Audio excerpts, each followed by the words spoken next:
My name is Danielle and I'm going to be analyzing Ericsson.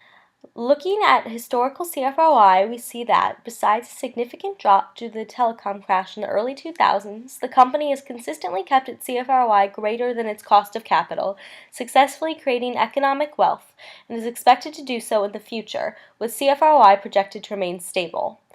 The market-implied CFROI is much lower than that used by Holton Valuation, suggesting that this stock is undervalued by the market where its price has been increasing.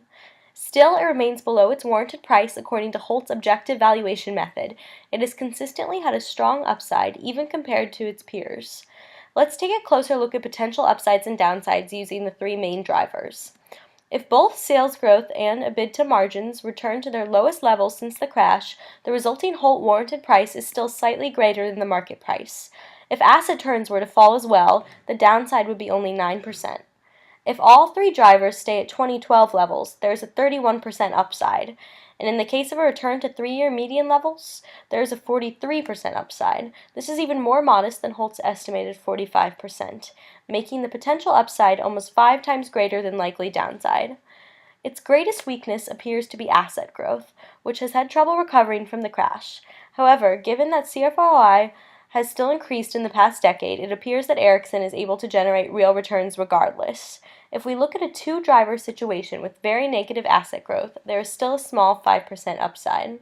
It is worth noting that Ericsson is operating in an extremely competitive sector and has performed below the median of its peers in CFROI and CFROI revisions.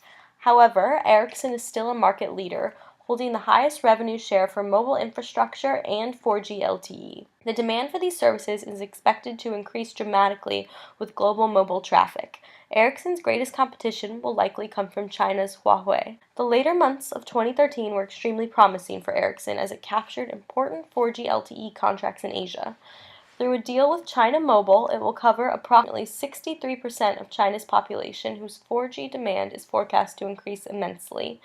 It was also named the main supplier for Taiwan's Chunghwa Telecom and Japan's KDDI. As these deals go through, the market, which continues to be bearish, is likely to adjust its price upward, making now a great time to buy.